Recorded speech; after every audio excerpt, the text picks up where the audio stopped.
Party మీ అయ్యే జాగిరా అని మాట్లాడడం, గద్దరన్నకు నేను కారు కొనిచ్చిన అనడం ఇది కరెక్ట్ కాదు. మోడీ, అమిత్ షా, చంద్రబాబు నాయుడు రెండు కాలం సిద్ధాంతం వాళ్ళు వదిలినటువంటి బాణాన్ని నువ్వు అని ప్రజలందరూ చర్చించుకుంటా ఉన్నారు. నీ సిద్ధాంతం, నీ ఐడియాలజీ, నీకు స్టాండ్ లేకపోవడము, ఇటువంటి నీ ప్రవర్తన చూస్తుంటే ప్రజల నుంచి నీకు యాక్సెప్టెన్స్ రావట్లేదు. స్వాతంత్ర ఉద్యమం గురించి నీకు తెలియదు, తెలంగాణ పోరాటం గురించి నీకు తెలియదు, దేశభక్తి గురించి నీకు తెలియదు, ఎటువంటి భాషను వాడాలో నీకు తెలియదు, రాజకీయాలు ఎలా చేయాలో నీకు తెలియదు, నీకు సిద్ధాంతం లేదు. తర్వాత ఫస్ట్ లెఫ్ట్ అన్నావు, తర్వాత రైట్ అన్నావు. నమస్తే. వారం రోజుల నుంచి పవన్ కళ్యాణ్ ఇష్యూ రెండు తెలుగు రాష్ట్రాల్లో కూడా విపరీతంగా చర్చనీయాంశం జరిగింది.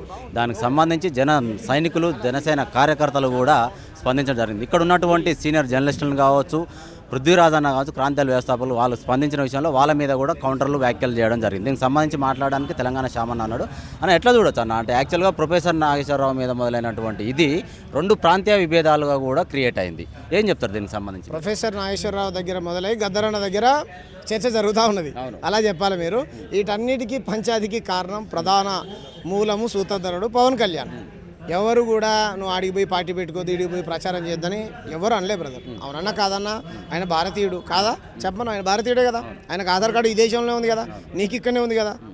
కాబట్టి ఒక ప్రాంత అస్తిత్వము, ఒక ప్రాంత పోరాటము, ఒక ప్రాంత సంస్కృతి సాంప్రదాయము, ఒక ప్రాంత ఉనికి, వాటన్నిటినీ దృష్టిలో పెట్టుకొని నీ స్టేట్మెంట్ ఉండాలి. ఎస్, మేము పక్క రాష్ట్రం వాళ్ళని ఎప్పుడు కూడా వాళ్ళని రాష్ట్రం, నువ్వే చెప్పినావు సినిమాలలో నీకు తల్లి ఉన్నట్టు పక్క రాష్ట్రం వాడికి కూడా తల్లి ఉంటుందా అన్నావు. ఎస్ ఉంటుంది. మరి మా తల్లి ఉంది కదా. తెలంగాణ ఆంధ్ర విడిపోయిన తర్వాత తెలుగు తల్లి వేరు, తెలంగాణ తల్లి వేరైంది కదా. నువ్వు మా తెలంగాణ తల్లిని అవమానించినట్టు కదా. నువ్వే చెప్పినావు కెమెరామ్యాన్ గంగాలో, సార్ అన్ని రాష్ట్రాల తల్లులకు ఉన్నట్టు అంటే నా పక్క తల్లి అంటే నీకు ఇష్టం లేదంట. ప్రకాష్ రాజు సరే అది విలన్ క్యారెక్టర్ కాబట్టి నాకు ఇష్టం లేదని అంటాడు. అంటే నువ్వు ఆ క్యారెక్టర్లో ఉన్నావు, నీకు ఇష్టం లేదు ఇప్పుడు. అంటే నీ తెలుగు తల్లి నీకు ఇష్టం ఉంది కానీ తెలంగాణ తల్లి నీకు ఇష్టం లేదు. కాబట్టి మేము ఏమంటున్నాం అంటే నువ్వు పార్టీ మీ అయ్యే జాగిరా అని మాట్లాడడం, గద్దరన్నకు నేను కారు కొనిచ్చిన అనడం ఇది కరెక్ట్ కాదు. నువ్వు ఒక పరిణితి చెందినటువంటి రాజకీయ నాయకుడిగా మాట్లాడాలి. గద్దరన్నకు డబ్బులే కావాలనుకుంటే సమాజం కోసం నేను పనిచేస్తున్నాను బ్రదర్. నేను వేసుకున్న బట్టలో ఒక అన్న కొనిచ్చాడు అని అనుకుందాం, ఫర్ ఎగ్జాంపుల్ కొనిచ్చాడు అని అనుకుందాం. ఎందుకు కొనిచ్చాడు? ప్రజల కోసం పనిచేస్తున్నాను. గద్దరన్న ఆయన ఆటతోని, మాటతోని, పాటతోని కొన్ని వందల వేల మందిని విప్లవ భావజాలం వైపు నడిపించినని వీళ్ళే చెప్తారు. మరి అలా నడిపించినటువంటి వ్యక్తులకు ప్రధానమంత్రుల నుంచి ముఖ్యమంత్రుల దాకా భయపడ్డారు కదా. ఆయన తప్పుగా అనుకోకూడదు కానీ నీ పిసకుంట్ల కారు 80 లక్షల రూపాయల, ఎంతైతే 8 లక్షల రూపాయలు, ఎంతైతే చెప్పు. నువ్వేమైనా పెద్ద బెంజ్ BMW కొనిచ్చినావా? ఏదో చిన్న కారు కొనిచ్చినావంట. ఎంత అయి ఉంటుంది బ్రదర్? 8 లక్షలు అయి ఉంటుంది. గద్దరన్నకు లెక్కన 8 లక్షల పైసలు కావాలనుకుంటే చెప్పు, మాట చెప్తున్నా నేను. కాబట్టి ఇది సరైనటువంటిది కాదు. నువ్వు ఒక చెయ్యితో సహాయం చేస్తే ఇంకో చెయ్యి కూడా తెలియకూడదు. నువ్వు సహాయం చేసి నీ బుద్ధిని బయట పెట్టుకున్నావు అంటే సహాయం వెనకాల నీ రాజకీయ స్వార్థ ప్రయోజనం దాగి ఉందని అర్థం. మహేష్ బాబు కూడా చాలామంది క్యాన్సర్ పేషెంట్లకు సహాయం చేయించాడు బ్రదర్. ఆయన కూడా హీరోనే అని చెప్పుకున్నాడా? చాలామంది సన్నీ లియోన్ కూడా చేసింది, ఆమె కూడా ఫ్యాన్స్ ఉన్నారు. ఆమె ప్రెస్ మీట్లు పెట్టి చెప్పుకున్నదా? చాలామంది కమ్యూనిస్ట్ నాయకులు అయితే భీమిరెడ్డి నరసింహారెడ్డి గారు అయితే భూములు మొత్తం దానం చేసిండు. ఆయన ఎన్ని ప్రెస్ మీట్లు పెట్టుకోవాలి, ఎంత చెప్పుకోవాలి? వందల వేల మంది నాయకులు ఉన్నారు కమ్యూనిస్టు పార్టీలలో ఉన్నటువంటి రెడ్లు, వెలమలు, పటేళ్ళు, చాలామంది మంచోళ్ళు అంటాం ఎవరైనా సరే. వాళ్ళు దేవుడితో సమానం. భూములు పనిచేసారు బ్రదర్. వాళ్ళ కుటుంబం వాళ్ళని వెలివేసిన సుందరయ్య గారు లాంటి వాళ్ళని అయితే అనగారినటువంటి ప్రజల కోసం పనిచేస్తుంటే చీగ్గా మాలమాదిగులతో అంటే నేను ఉంటావారా అంటే కూడా వాళ్ళు మనుషులు కాదమ్మా అని కుటుంబాన్ని కూడా ధిక్కరించి ఆయన సమాజంలో ఒక పరివర్తన ఉద్యమాన్ని తీసుకొని వచ్చిండు. కాబట్టి నువ్వు సాయం చేసిన అంటావు. వాళ్ళ సాయాల కంటే నీ సాయం పెద్ద గొప్పనా? కాబట్టి నువ్వు కంప్లీట్గా బీజేపీ ఆర్ఎస్ఎస్ ఐడియాలజీ లైన్లో మాట్లాడుతున్నంటేనే నువ్వు తలుపులు వేసి ఇచ్చిర్రు, మూసి ఇచ్చిర్రు, బిడ్డను చంపి ఇంకా ఆమెను బతికి చిన్న తల్లిని బతికిచ్చిర్రు అనే డైలాగులన్నీ ఈ తెలంగాణ వ్యతిరేకుల నోటి నుంచి వచ్చే మాటలు. అవన్నీ మోడీ, అమిత్ షా, చంద్రబాబు నాయుడు రెండు కాలం సిద్ధాంతం వాళ్ళు వదిలినటువంటి బాణాన్ని నువ్వు అని ప్రజలందరూ చర్చించుకుంటా ఉన్నారు. నువ్వు వస్తే మాకేం బాధలేదు, నువ్వే చెప్పావు. తెలంగాణ ఆంధ్ర విడిపోతే నేను నిద్రాహారాలు మానేసి 11 రోజులు అన్నం తినలే అన్నావు. స్వాతంత్ర దినోత్సవం రోజు బ్రిటిష్ కంపెనీ చాక్లెట్లు పంచుకోవచ్చా బ్రదర్? మనం ఆగస్టు 15 రోజు బ్రిటిష్ కంపెనీ, ఇంగ్లాండ్ కంపెనీ చాక్లెట్లు పంచుకోవచ్చా? మన దేశమే కావాలి. అంతేనా? కాదు. నీకు అర్థమైందా? మనం స్వాతంత్రం ఎవరి మీద చేసినావు? వాళ్ళ మీదనే చేసినావు. నువ్వు ఇష్టం, మేము 2వ తారీఖు పండుగ చేసుకుంటుంటే నువ్వు ఇష్టం లేదన్నాడు వచ్చి మా పండుగకు నిన్నెందుకు పిలుస్తావు? ఇప్పుడు అదే విషయంలో చూసుకుంటే జూన్ 2 కూడా ఇక్కడ సభ చేయడానికి నాకు అనుమతించలేదు. ఇన్ని రోజులు నాకు తెలంగాణ మీద, తెలంగాణ ప్రజల మీద అమితమైన గౌరవం ఉండే, సభకు ఎప్పుడైతే నిరాకరించారో నేను ఈ రోజు కాలు పెడుతున్నా, పోరాడతాం, నిలబడతాం, గెలిచి చూపిస్తాం, ఇక్కడ జనసేనని నేను ఏందో పెట్టి చూపిస్తా అని చెప్పేసి కూడా తెలంగాణ మీ అయ్యే జాగిరి కాదు, అందులో మేము కూడా ఉన్నాం అని చెప్పేసి కూడా ఘాటు వ్యాఖ్యలు సంధించడం జరిగిందన్న. అంటే ఎట్లా చూడొచ్చు వీటిని? పోరాడు ఈ తెలంగాణ 100కు 200% పోరాడే వాళ్ళని యాక్సెప్ట్ చేస్తుంది. కాళోజీ గారు ఇక్కడ పుట్టవచ్చు, ఆయన కూడా ఈ బయట నుంచి వచ్చినటువంటి వ్యక్తి, కానీ ఈ నేల వ్యక్తుల కంటే ఆయననే ఎక్కువ కొనియాడుతుంది. బికాజ్ ఆఫ్ ఆయన ఈ నేల కోసం పనిచేశాడు. మీకు అర్థమైందా? మన కోసం పనిచేసే పక్క రాష్ట్రం కూడా అయినా సరే మనోడే, మనకు వ్యతిరేకంగా పనిచేసే ఈ రాష్ట్రం కూడా అయినా పక్క రాష్ట్రం కూడా అని దాని అర్థం కాళోజీ గారు చెప్పినటువంటిది. ఓకేనా? కాబట్టి మేమంటున్నాం, నువ్వు వచ్చి పోరాడతా అంటే తప్పులేదు, పోరాడు. కాజిపేట కోచ్ ఫ్యాక్టరీ గురించి పోరాడు, బయ్యారం ఉక్కు ఫ్యాక్టరీ గురించి పోరాడు, నవోదయ పాఠశాలల గురించి పోరాడు, మా గిరిజన యూనివర్సిటీ గురించి పోరాడు, కార్మిక హక్కుల గురించి పోరాడు. కేంద్రంతో పోరాడతావా, రాష్ట్రంతో పోరాడతావా? నువ్వు ఎవరితో పోరాడతావు చెప్పు. రాష్ట్ర ప్రభుత్వం మీద కొట్లాడుతా అంటే కొట్లాడు, మాకేం బాధ లేదు. కానీ నీ సిద్ధాంతము, నీ ఐడియాలజీ, నీకు ఒక స్టాండ్ లేకపోవడము, ఇటువంటి నీ ప్రవర్తన చూస్తా అంటే ప్రజల నుంచి నీకు యాక్సెప్టెన్స్ రావట్లే. నువ్వు పోరాడతా, పోటీ చేస్తా అంటే నువ్వు 2014 చేయలేదా బ్రదర్? ఇదే పరేడ్ గ్రౌండ్లో మాయావతి గారితో సిపిఎం సిపిఐతో పొత్తు పెట్టుకుని పోటీ చేసినావా లేదా? పోటీ చేసిన వాళ్ళు బీఎస్పీతో పొత్తు పెట్టుకుని పోటీ చేసినావు. ఆంధ్రప్రదేశ్లో కూడా పోటీ చేసినావు. ఎవడన్నా వద్దన్నాడా? ఎవడన్నా సభ పెట్టుకుంటూ వద్దన్నాడా?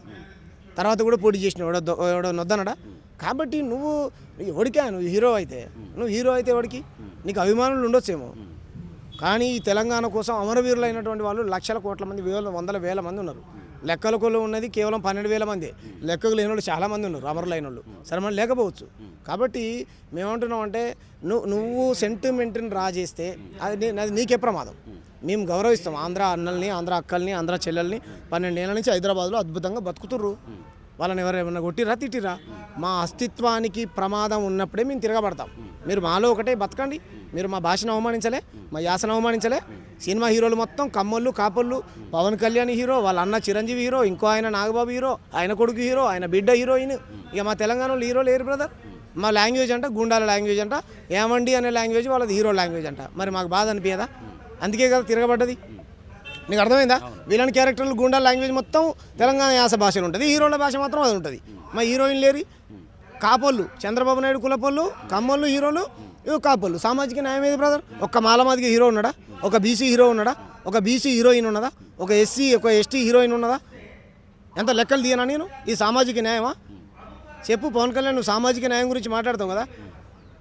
చంద్రబాబు నాయుడుకో పార్టీ ఉన్నది, అది కమ్మల పార్టీ. జగన్మోహన్ రెడ్డికో పార్టీ ఉంది, అది రెడ్డిల పార్టీ. ఇప్పుడు కాపోళ్ళ పార్టీ వచ్చింది. మాకు పార్టీలు లేవు. మేము జెండా కార్యకర్తలాగా మొయ్యాలి మీ జెండాలని. మీరు సామాజిక పేదోడి కష్టం, మేము పేదోడి కోసం మేము పేదరికాన్ని అనుభవించింది మేము, ఒంటరితనాన్ని అనుభవించింది మేము, గుడిసెల పుట్టింది మేము. మా కష్టాలు మాకు తెలుస్తాయి. మేము నాయకత్వం వహించుకో. మాకు నువ్వు నాయకత్వం అట్లా ఇస్తే పోయి ఏసీ రూమ్లలో పెరిగినా నువ్వే చెప్పినావు. మీ వదినమ్మ నిన్ను ఏసీ రూమ్లలో పెంచింది, లక్షల కోట్ల రూపాయలు ఇచ్చింది. నువ్వు జాతీయ జెండా పట్టుకొని హూ అంటే నువ్వు పేదరిక మేము అనుభవించినాం కదా. నువ్వు నోటికి చెప్తున్నావు, మేము అనుభవించిన వాళ్ళం. కాబట్టి మేము అంటున్నాం, మేము నాయకత్వం వహించుకుంటాం. మేము నాయకత్వం వహించుకుంటాం. నువ్వు నిజంగా అంత జాలి, దయా, గుణం ఉంటే కనుక కమ్యూనిస్టులాగా 100,000 మంది భూములు పంచారు కదా, అట్లా పంచు. నువ్వు 2-3 ఏదో కార్లు కొనిచ్చి సాటింపు వేసుకుంటా ఉన్నావు. కాబట్టి నీ ధోరణి కరెక్ట్ లేదు, నీ ప్రవర్తన కరెక్ట్ లేదు. నువ్వు మార్చుకో. నేను 2వ తారీఖు పెట్టు. ప్రజలు వద్దనుకున్నారు కాబట్టి గొడవలు అయితే అనేటువంటి ఉద్దేశంతో గవర్నమెంట్ పర్మిషన్ ఇవ్వలేదు తప్ప ఎవరు వద్దంటారు?